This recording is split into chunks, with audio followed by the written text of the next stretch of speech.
Hello guys, this is Sekabet and this is the build video. This is my second attempt to make a build video. It's quite hard and that's why I am very appreciate all of these content creators that they can spend their time to make videos. And this is kinda hybrid DK with using a MagDK and stem skills. For high IL patch, this build is kinda old school .dk, and I will show the details now. When you see our sets, first we are using Marsalok Visage and Serpent Disdain, Rallying Cry, and the Malakat Band of Brutality. If I'm start with the Marsalok, it make a huge amount of dot pressure when you apply all of these damage over time effects to your opponent, because it will increase each negative effect by 10% of this damage. What is basically means is that when you apply all of these dots and status effects, your opponent has almost 10 to 12 negative effects on them, and that create almost 100 to 120% more damage with this tooltip. When you look at this tooltip, it's 4K without any buffs. When we take our buffs, let's buff it up with this. This one, this one, this one, and this one. When you see the weapon damage is 4.3k, it can increase it. As you can see, dealing 7k disease damage, and you can multiply with this at least 100%, which approximately 14k dot damage in 4 seconds, and that is quite bursty. And all of our focus is actually the increased damage on Marsalok. Why we are approaching this method? Because Marsalok has potential of the 5p set damage, but you have to apply a lot of things to increase that damage, and that's why actually we are focusing with the 2-piece bursty damage and 5-piece sustained damage, and the other back bar 5-piece for rallying cry, both spell damage and a little bit tankiness for the crit resist. And why we are using a Malakat is a Malakat kinda outdated and underrated set, but most of our damage came from the damage over time effects. Marsalok cannot crit. The only thing that buff the Marsalok is maybe the Markin, that dealer's fate, Sea Serpent Coil. These are actually increasing your weapon damage, eventually increasing your Marsalok damage. But the Malakat is much more like the solid selection with the 16% all of your damage abilities, and because of we are the Dragon Knight, we don't have any passive that increasing critical damage or critical chance. That's why actually we are using a Malakat, and it's kinda, I'm very like this mythic. It's a basic and flat. We are using Serpent Disdain because we are applying our opponent at least 7 status effects. Let's recheck. The first came from the shock damage glyph, concussion. The second one is a sunder, I guess. When you deal physical damage, you are applying the sunder, which is minor breach.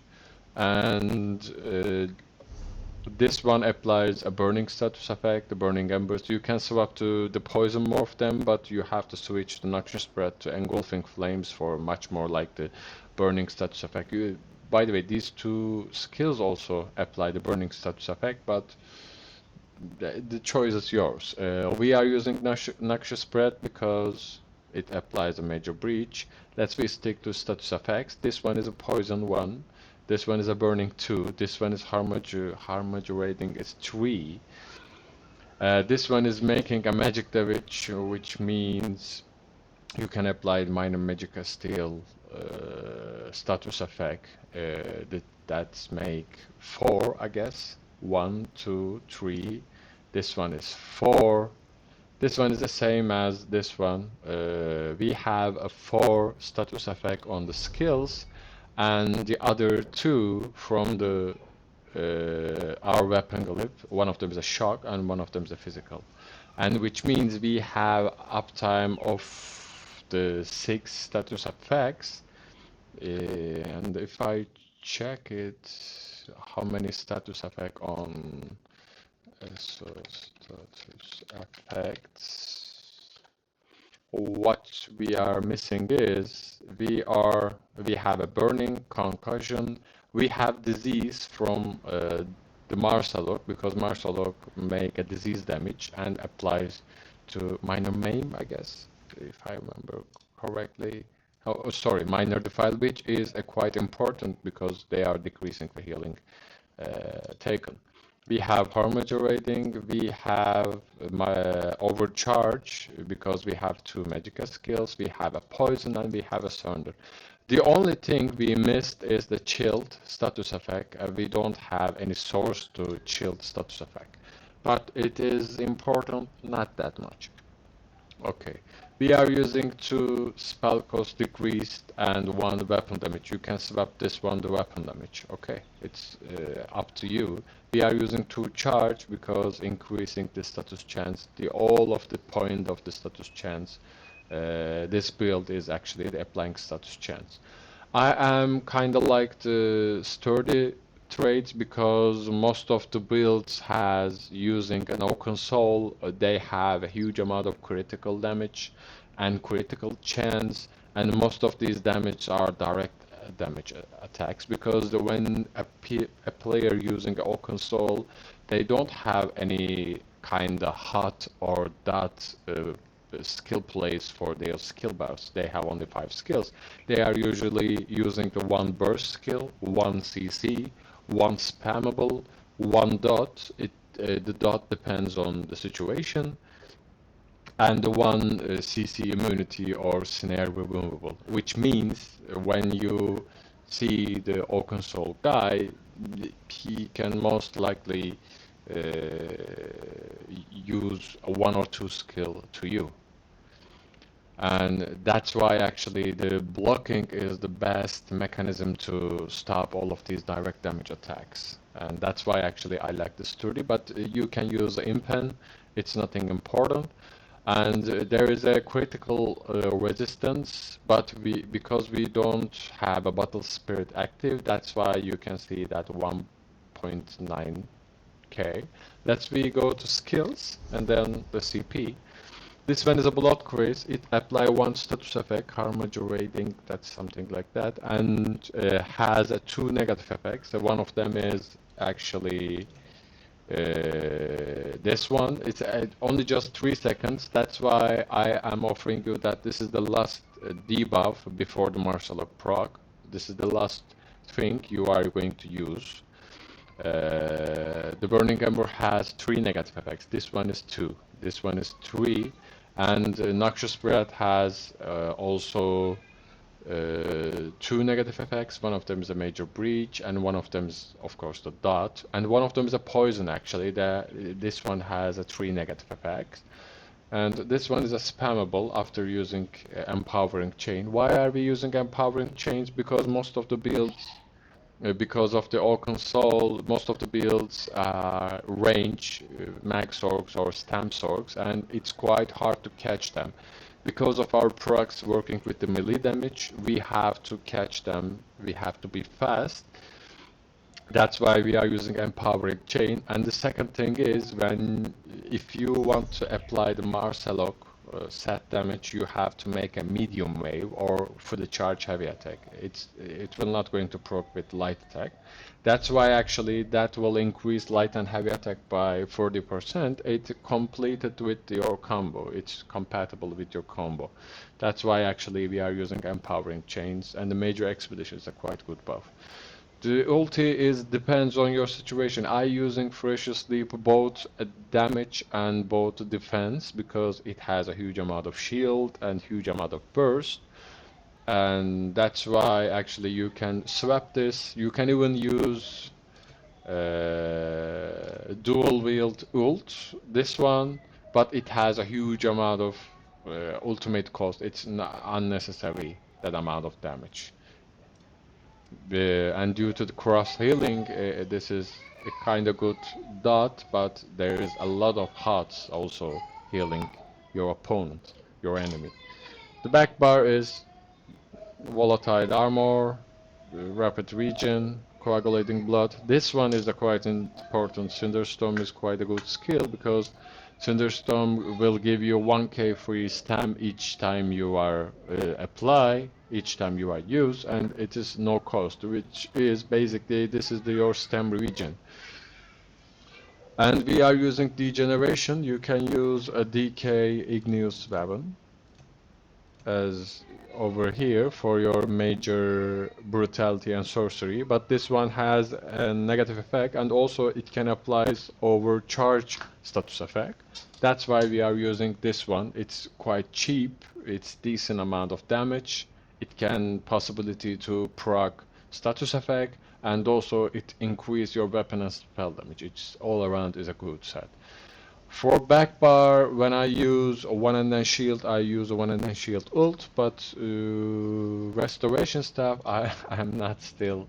I actually made 50, and you will definitely use this one, the Life Giver or the other morph. What I believe is Life Giver is much more better than this one, but it's much more good when you use this one.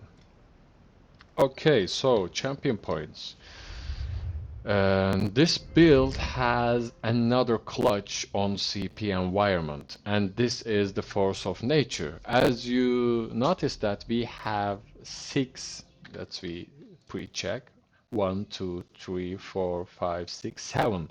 We have 7 status effect, almost 100 uptime. You can lose maybe minor defile from the disease status effect, and maybe the overcharge with the magical status effect, but you are most likely have almost 100 uptime the others. And this penetration passive is actually provide you when you have a 7 status effect on your opponent. You can literally make 6.4k penetration to your opponent, and which is huge. It's equal amount of stuns set. And for a stun set, you have to make off balance to your opponent, and we don't have any opportunity to off balance with this setup. And that is increase your penetration to the roof.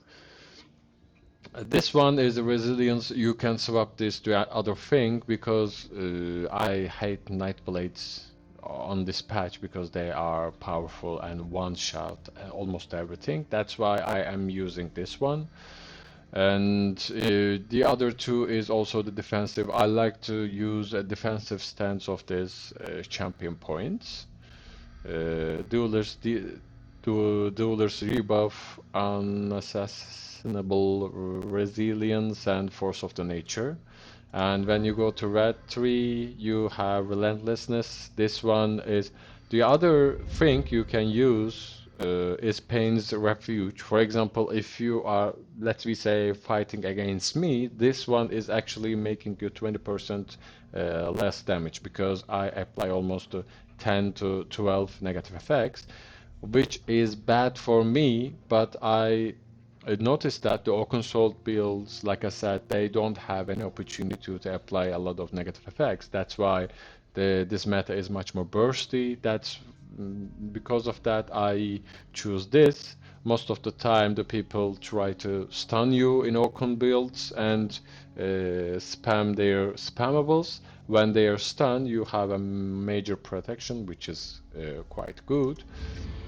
And this one, Survival Instinct, it's a no-brainer. I like to block most of the attacks. That's why that is decreasing the cost of the block, sprint, the core, combat abilities.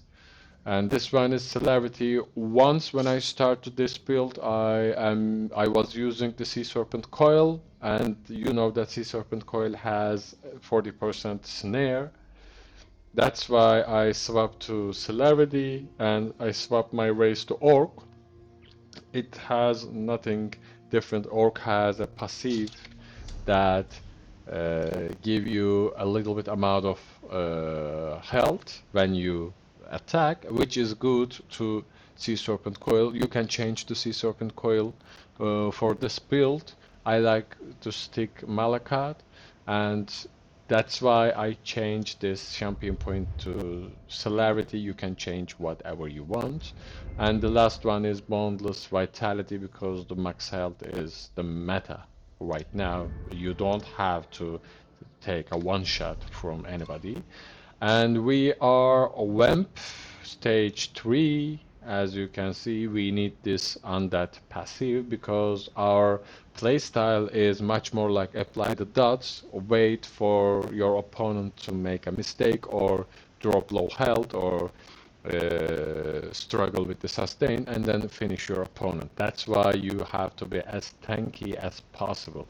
Your health bar not have to decrease faster than your opponent. That is the trick for this setup, this PvP. You have to use the other things like the alchemy, medicinal use and stuff. We are orc. You can use on back bar on the slot resolving vigor. Because we are using a Serpent Mundustone, we have 2 stamp skills and we are making quite a lot of blocking and sprinting because we are orc and we are wearing 4 pieces of heavy, 2 pieces of medium and 2 pieces of light and 1 piece of medium. That's why we are kind of slow with sight, but still you can split with orc and that is quite useful. And also what I recommend is you can use upswing this, where is this CP, this one. When you're sprinting you gain 500 health and magic recovery. Health is not that important because of we are vamp, but the mag recovery is kind of good. And we are using smoke beer hunch because the max stats is not provide you anything. That's why we are on the recovery side of things. And our penetration is 4.2k and we have major breach from here, noxious breath, and minor breach from this one, almost a 10k penetration there.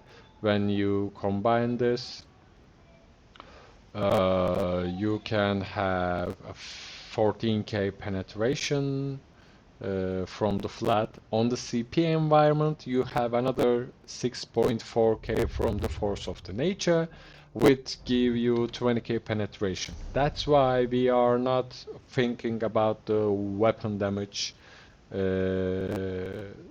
because we have a huge, almost a 20k penetration without applying any penetration skills.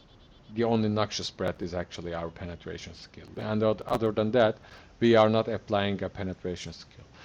And this build has another advantage for the high IL because most of the people, for example, the DK is using almost 16 to 19 percent uptime on corrosive, and as you can see, as you can know, that corrosive has damage reduction to 3% of your max health. If you taking a lot of damage ticks, you can still make damage at DK in the corrosive, and that is the thing. And also all of these max sorgs or stamp sorg is kinda fragile and squishy. When you apply DoT to them, they can kite you from the direct damage attacks. The dots will bleeding them, and that's why actually they don't have any opportunity to attack you again. And that's it. Maybe I can show you the what type of things you can do this build. Yeah, you can do that one, that one. When you do that, this one, and then the combo. That is the thing. As you can see, there is huge amount of damage over time effects on status effects applied on your enemy. We can watch the combat metrics right now, but we have to still wait the burning status effect to fade. And yep, waiting for the out of the combat. And let's see.